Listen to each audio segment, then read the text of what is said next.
नमस्कार. कविताच रेसिपी मराठीमध्ये तुम्हा सर्वांचं मनापासून स्वागत.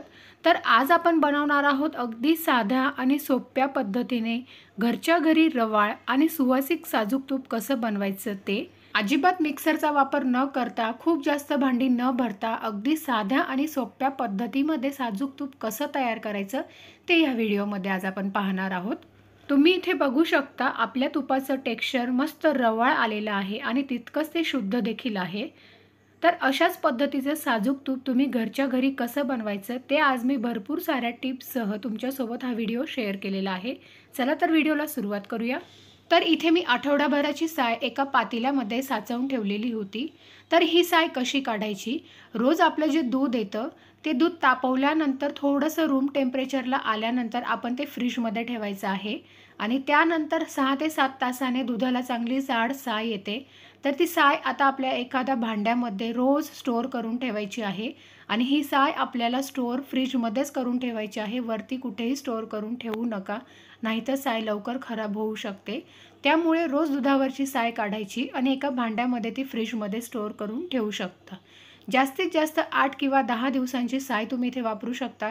त्यापेक्षा जास्त दिवसांची साय इथे वापरायची नाही आहे, नाहीतर आपल्या तुपाला कडवटपणा येतो किंवा साय खराब होते. तर साय आपली फ्रीजमध्ये स्टोअर केलेली असते. त्यामुळे जेव्हा आपल्याला तूप बनवायचं आहे त्याच्या साधारण 3 ते 4 तास आधी आपल्याला ही साय फ्रीजमधून बाहेर काढून ठेवायची आहे. तर इथे मी साधारण 3 तास पूर्वीच ही साय फ्रीजमधून बाहेर काढून ठेवलेली होती.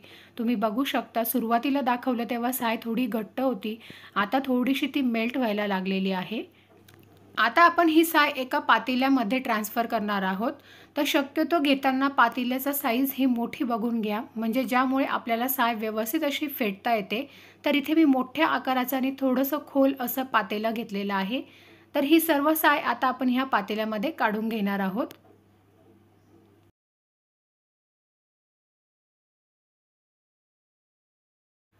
तर इथे मी सर्व साय एका मोठ्या पातेल्यामध्ये काढून घेतलेली आहे. त्यानंतर इथे मी अशा पद्धतीचा भाजीचा एक चमचा घेतलेला आहे. कुठलाही चमचा तुम्ही इथे घेऊ शकता. त्यानंतर आता आपल्याला या चमच्याने ही साय अशा पद्धतीने फेटत जायची आहे. तुम्हाला व्हिडिओमध्ये दाखवते सेम त्याच पद्धतीने आपल्याला ही साय कंटिन्युअसली फेटत जायची आहे.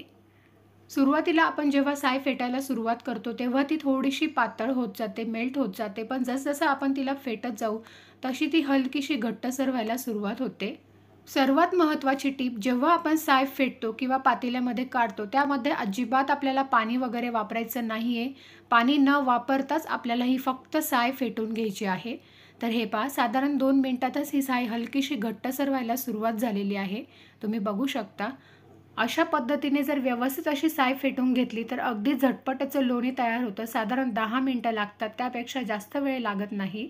बरेच जण मिक्सरमधून हे फिरवून घेतात, पण त्यामुळे काय होतं, मिक्सरचं भांडं देखील भरतं आणि भरपूर भांडे भरतात. त्यामुळे चिकट असल्यामुळे मिक्सरची भांडे घासा, धुवा, त्यामध्ये खूप वेळ जातो. त्यापेक्षा ही अगदी साधी आणि खूप सोपी पद्धत आहे. तर इथे साधारण 6 ते 7 मिनिटं झालेली आहेत आणि तुम्ही बघू शकता कंटिन्युअसली फेटल्यावर याला थोडंसं साईडला दूध सुटायला लागलेलं आहे किंवा तुम्ही पाणी म्हणू शकता. तर अजून आपण साधारण 2 ते 3 मिनिटांसाठी याला पुन्हा व्यवस्थित असं फेटून घेणार आहोत. स्पीडमध्ये आपल्याला हे फेटायचं आहे. तर इथे साधारण बरोबर 10 मिनिटं झालेली आहेत आणि तुम्ही बघू शकता इथे आपलं लोणी तयार झालेलं आहे आणि साईडला दूध सुटलेलं आहे. हे बघा. तर आता हे जे तयार झालेलं लोणी आहे ते आता आपण एका बाउलमध्ये किंवा कढईमध्ये ट्रान्सफर करून घेणार आहोत आणि जे दूध आहे किंवा पाणी उरलेलं आहे ते आपण काढून टाकणार आहोत. तर हाताच्या मदतीने आपल्याला याचा एक दाबून दाबून असा एक गोळा तयार करून घ्यायचा आहे. हे बघा, इझिली याचा गोळा तयार होतो.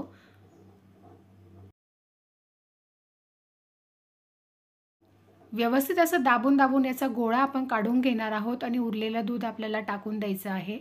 तर हा गोळा मी एका दुसऱ्या भांड्यामध्ये ट्रान्सफर करून घेते.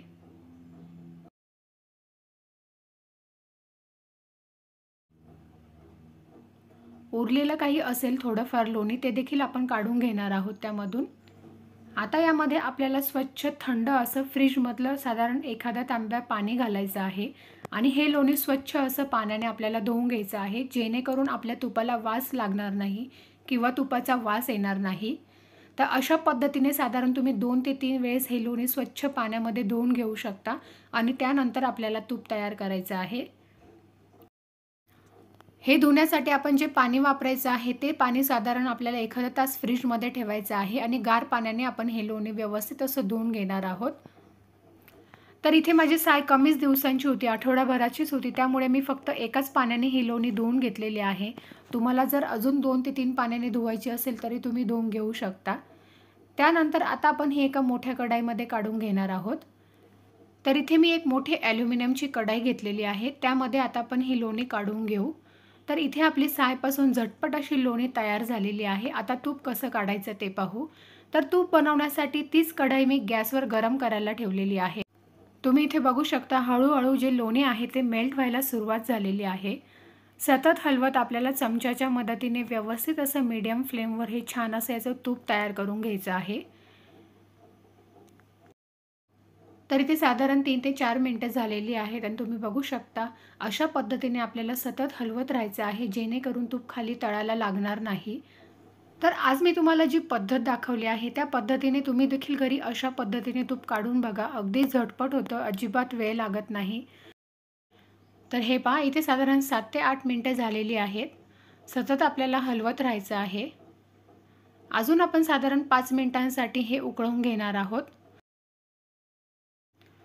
तर इथे बरोबर 10 मिनिटं झालेली आहेत आणि तुम्ही बघू शकता इथे आपलं तूप बनवून तयार झालेलं आहे। यापेक्षा जास्त इथे तूप आपल्याला गरम करायचं नाही आहे, नाहीतर त्याला करपट टेस्ट येते। तर ह्या स्टेजला आता मी गॅस बंद करते आणि ह्या तुपाला आपल्याला पूर्णपणे थंड करून घ्यायचं आहे। तर इथे मी गॅस बंद केलेला आहे, तरी देखील तूप हलकंसं उकळतंय। तर आता आपण याला पूर्णपणे थंड करून घेऊ। तर इथे मी तूप पूर्णपणे थंड करून घेतलेलं आहे। थंड केल्यानंतरच ते आपल्याला एखाद्या चाळणीच्या मदतीने गाळून घ्यायचं आहे। तर इथे मी एक काचेची बरणी स्वच्छ धुवून उन्हामध्ये वाळवून घेतलेली आहे। त्यानंतर यामध्ये आता आपण हे सर्व साजूक तूप गाळून घेणार आहोत। तुम्ही कुठल्याही एखाद्या काचेच्या बरणीमध्ये किंवा स्टीलच्या डब्यामध्ये सुद्धा हे तूप स्टोअर करून ठेवू शकता। तर आता आपली जी वरची पेरी आहे त्यामध्ये सुद्धा आपलं थोडंसं तूप राहिलेलं असतं, त्यामुळे चमच्याच्या मदतीने आपल्याला प्रेस करून त्यातलं देखील तूप अशा पद्धतीने काढून घ्यायचं आहे। तर आज आपण अगदी साध्या आणि सोप्या पद्धतीने घरच्या घरी साजूक तूप कसं तयार करायचं ते या व्हिडिओमध्ये पाहिलं आहे। जर तुम्हाला माझा आजचा हा व्हिडिओ आवडला असेल तर प्लीज माझ्या व्हिडिओला लाईक करा आणि अशाच नवनवीन रेसिपी पाहण्यासाठी आपल्या चॅनलला सबस्क्राईब करा। भेटूया अशाच एका नवीन रेसिपीसोबत, तोपर्यंत बाय बाय।